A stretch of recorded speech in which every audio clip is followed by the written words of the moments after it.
Sizlar bilan bugun bizni renderimizga odam qo'shib o'rganamiz. Misol uchun AI orqali qo'shamiz. Men saytda ishlataman. Misol, men sizlarga oldingi safar tushuntirganimni ko'plar tushunmagan menimcha. Bir ikkita savollar yozishdi.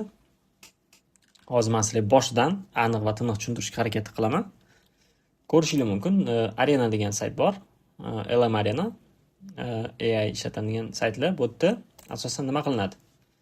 Новый chat ochasizlar.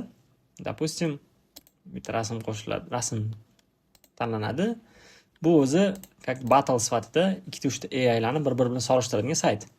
Buni bunaqa ishlatsa ham yaxshi, bizga foydali. Misol, qaranglar. Kirganinglarda bu mana shunaqa oddiy nastroykada turadi. Misol uchun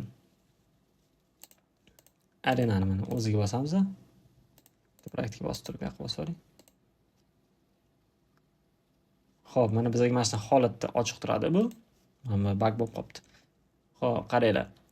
Endi biz birinchi o'chirib nima qilamiz? Birinchi o'chirib biz rasmga narsa qo'shmoqchi bo'lganimiz uchun rasm tanlab olamiz. Keyin agar hozir misol prompt yozib odam qo'shadigan prompt yasab oldim interyerga. Shuni men bitta interyer qo'shamanda. Misol tariqasida. Bosaman. Menda generatsiya boshlandi. Ko'rishingiz mumkin. Mana hozir aytdim, battle rejimini tanlasanglar, ikkita искусственный intellekt ishlatadi.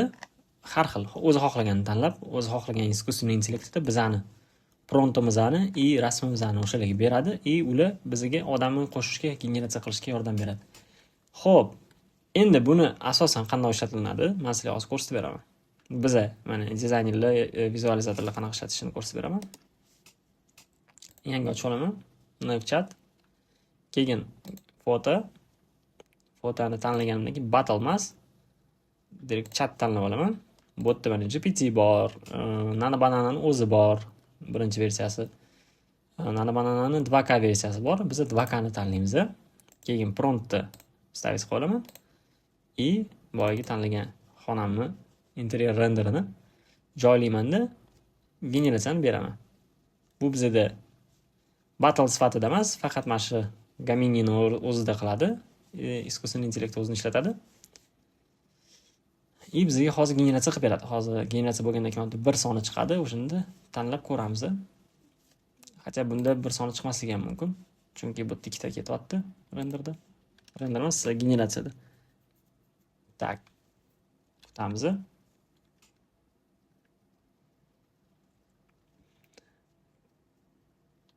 Keyin bunga yangi funksiya qo'shishdi. Men shuni ham sizlarga ko'rsatib tushuntiraman. Men o'zim hali ishlatib ko'rmadim. Ko'rishingiz mumkin. Gaminini tanlamaymiz. Birinchi oddiy battle qo'yib turamiz. Battle qo'yib turganimizda mana bu yerda generatsiya video bor. O'shani tanlab turib, rasm qo'shib, rasmga prompt yozib, misol rasmni nima движение qilmoqchi bo'lganimizni promptini yozib turib, generatsiyaga bersak, bizda u video generatsiya qilib beradi. Ya'ni tekinga rasmni video qilasizlar. Yaxshi-yu, ishlatish kerak, foydalanish kerak.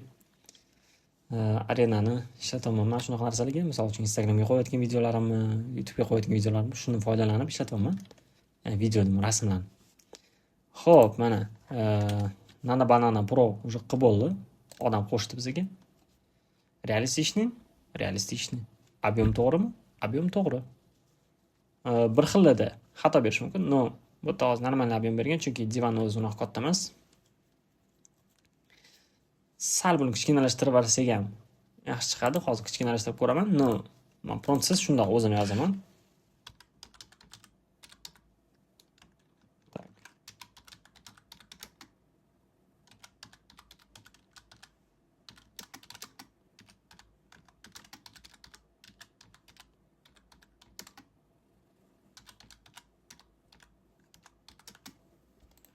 Xo'p, yana to'g'rilab chiqamiz. Yuboraman. Editni bossanglar, bu o'sha joydagi xatoliklarni to'g'rilab berib, sizlarga boshqa generatsiya tashlaydi. Agar o'sha generatsiya saqlanib turib boshidan tashlab, yana saqlanib turib boshidan tashlab o'zgartirsanglar, bug bo'lib ketadi. Ya'ni teksturalar razmazinli bo'lib, chizilib, yoyilib ketadi. Bu yerda bizga mana toza sifatli kartinani chiqazib berdi. Ya'ni renderimiz mana. И bizga bergan kartinasi mana. Buni skachat qilsanglar, undan ham sifati kattaroq. Aslida. Buni hozir ko'rsatib beraman. Skachat. Xo'p. Keyingi qiladigan ishim ochaman. Ochgandan keyin mana sifatni ko'rishingiz mumkin.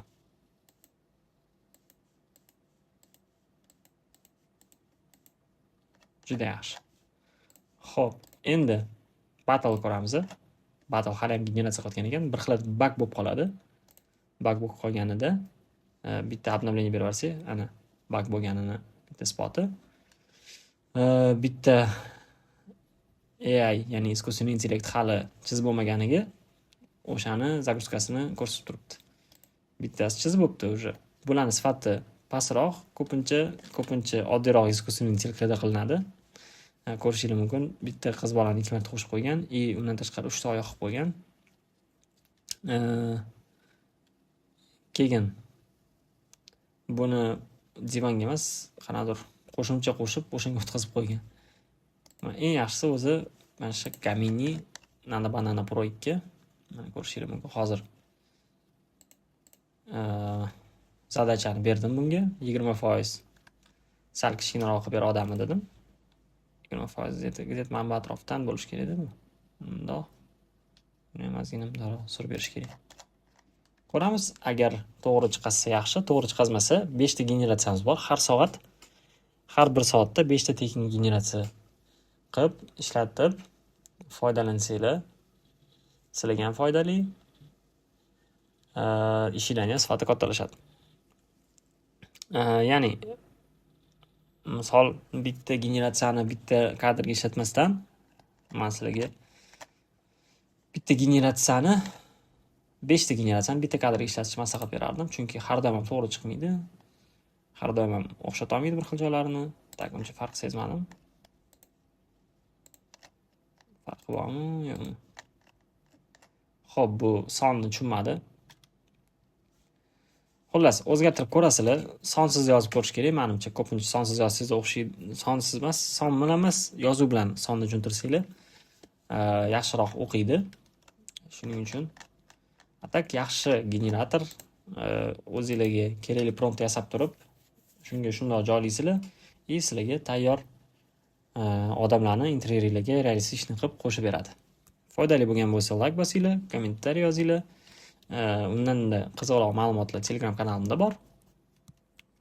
Instagram kanalimga kirib portfolioim bor.